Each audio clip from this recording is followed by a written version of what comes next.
तो राधे राधे दोस्तों, कैसे हैं आप लोग। 23 मई को है अपरा एकादशी। इस दिन अगर भगवान शिवलिंग पर आप ये कुछ चीज़ें चढ़ाएंगे तो माँ लक्ष्मी देवी का आगमन आपके जीवन में हमेशा बना रहेगा।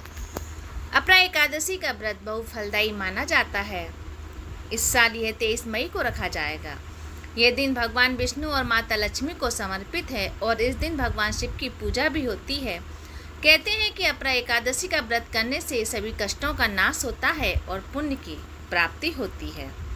अपरा एकादशी व्रत हिंदू धर्म में बड़ा महत्व रखता है। ये जेठ माह के कृष्ण पक्ष की एकादशी तिथि को आती है। इसे अचला एकादशी के नाम से भी जाना जाता है।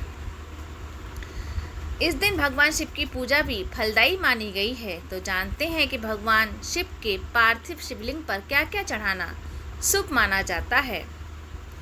प्राचीन मान्यताओं के अनुसार अपरा एकादशी का व्रत विधि विधान से करने से व्यक्ति के सभी कष्टों का नाश होता है और इसे अपार पुण्य की प्राप्ति होती है, जो कि इसके नाम से ही पता चलता है। कहते हैं कि इस दिन उपवास जरूर रखना चाहिए, इसलिए विष्णु जी प्रसन्न होते हैं। भगवान शिव पर बेलपत्र चढ़ाना, क्योंकि बेलपत्र शिव जी को बहुत ही प्रिय है। ऐसे में अपरा एकादशी के दिन शिवलिंग पर बेलपत्र चढ़ाएं। ऐसा माना जाता है कि ऐसा करने से भगवान शिव खुश होते हैं और भक्तों की सभी इच्छाएं पूरी करते हैं। शिवलिंग पर दूध चढ़ाने से मानसिक दुखों से मुक्ति मिलती है। ये भी कहते हैं कि अपरा एकादशी के दिन दूध से शिवलिंग का अभिषेक करने से दरिद्रता का नाश होता है और घर में सुख शांति आती है। बोले बाबा को भांग और धतूरा चढ़ाना भी बेहद शुभ माना जाता है। ऐसा करने से जीवन की सभी नकारात्मक ऊर्जा दूर होती है, साथ ही घर में सकारात्मक ऊर्जा का वास होता है। समी के पत्ते भगवान शिव को चढ़ाने से शनिदेव की कृपा मिलती है। इससे जीवन की सभी बाधाएं दूर होती हैं।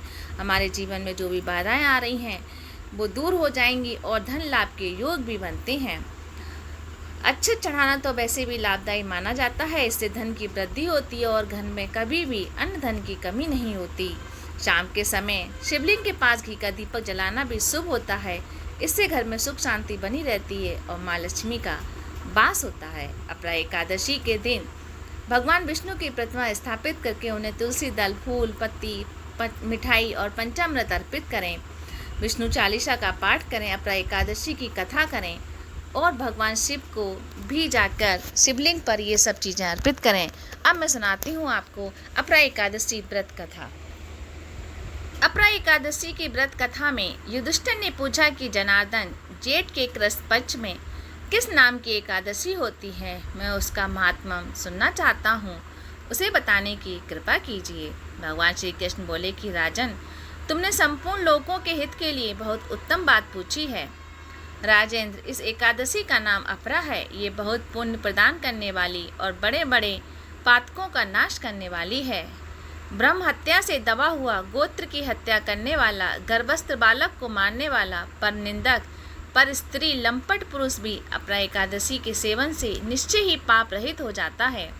जो झूठी गवाही देता है, माप तौल के धोखा देता है, बिना जाने ही नक्षत्रों की गणना करता और कूटनीति से आयुर्वेदिक का ज्ञाता बनकर वेद का काम करता है, वे सब नरक में निवास करने वाले प्राणी हैं। परंतु अपरा एकादशी के सेवन से ये भी सब पाप रहित हो जाते हैं।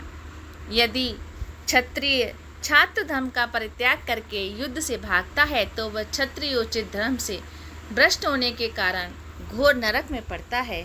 जो शिष्य विद्या प्राप्त करके स्वयं की गुरु निंदा करता है वह भी महापातकों से युक्त होकर भयंकर नरक में गिरता है। किंतु अपरा एकादशी के सेवन से ऐसे मनुष्य को सद्गति प्राप्त होती है। माघ में जब सूर्य मकर राशि पर स्थित हों, उस समय प्रयाग में स्नान करने वाले मनुष्यों का जो पुण्य होता है, काशी में शिवरात्रि का व्रत करने से जो पुण्य प्राप्त होता है, गया में पिंडदान करके पितरों को तृप्त करने वाला पुरुष जिस पुण्य का भागी होता है, बृहस्पति के सिंह राशि पर स्थित होने पर गोदावरी में स्नान करने वाला मानव जिस फल को प्राप्त करता है, बद्रिकाश्रम आश्रम यात्रा के समय भगवान केदार के दर्शन से तथा बद्रियातीर्थ के सेवन से जो पुण्य फल उत्पन्न होता है, तथा सूर्य ग्रहण के समय कुरुक्षेत्र में दक्षिणा सहित यज्ञ करके हाथी, घोड़ा, स्वर्ण दान करने से जिस फल की प्राप्ति होती है, अपरा एकादशी के सेवन से मनुष्य वैसे ही फल प्राप्त करता है। अपरा को उपवास करके भगवान वामन की पूजा करने से मनुष्य सब पापों से मुक्त हो जाता है और श्री विष्णु लोक में चला जाता है। इसको पढ़ने और सुनने से भी सहस्त्र गोदान का फल का प्राप्ति होती है।